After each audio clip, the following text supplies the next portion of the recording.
We're at the Kojima Watch. All right. I'm going to hit you guys with a couple things here. On August 12th, 2022, Hideo Kojima tweeted the following: tentatively finished editing for now. And it is a picture of his desk, and then he's showing the sidebar of what seems to be Adobe Premiere for me. Unless I highly doubt this man.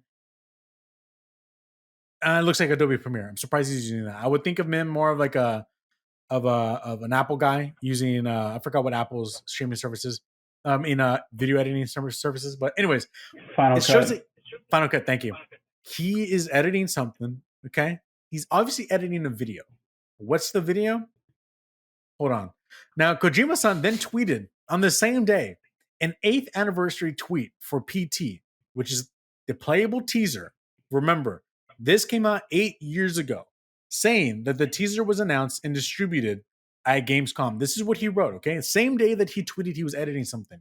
Secretly announced and distributed at Gamescom in Cologne 8 years ago. We estimated that it would take about 2 months to complete the game because we had put in many layers of mechanisms that could only be solved with the cooperation of many users. Now, PT, for those who do not remember, okay, PT was made by the fake studio that you can see in the image, 7780s Studio. When this was first announced, nobody knew this was Kojima. You start the game. This is by far, in my opinion, one of the scariest like pieces of just gaming content out there. And it's so small. It's called a playable teaser. You get to the end of it, you find out that you were actually controlling Norman Reedus, and it was actually Silent Hills being made by Kojima-san. Norman Reedus was involved. Guillermo del Toro was involved.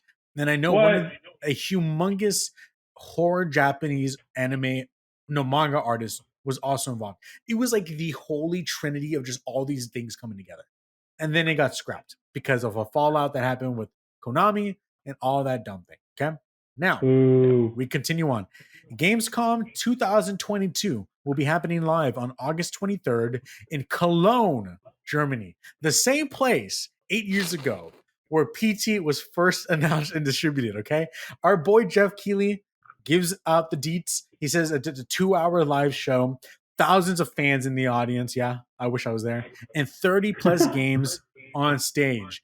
And then we getting transcription thanks to the boys over at Video Games Chronicle. Jeff Keighley was on a live Twitter space where he said the following, trying to set the expectations for the showcase. This is what he said.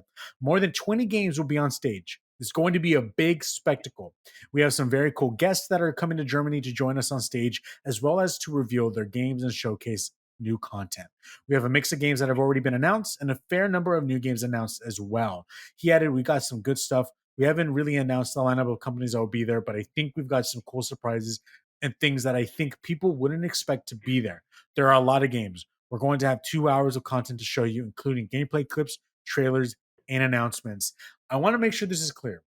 When he was setting expectations for Summer Game Fest, he never said like it's going to be a big spectacle or anything like that. He just set everyone's expectations.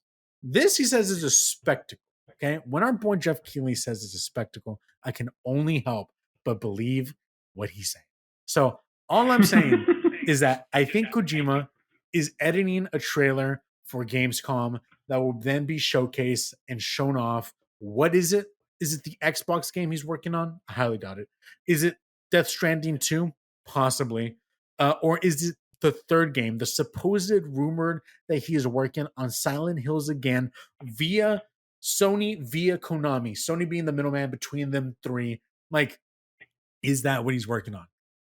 Norman Reedus said he's supposedly making another game with Kojima. He let that slip. So what is going on here? So we'll have to wait and see, boys. We'll have to wait and see. Don't know if you guys have anything else to add to that, but stay tuned. Stay tuned.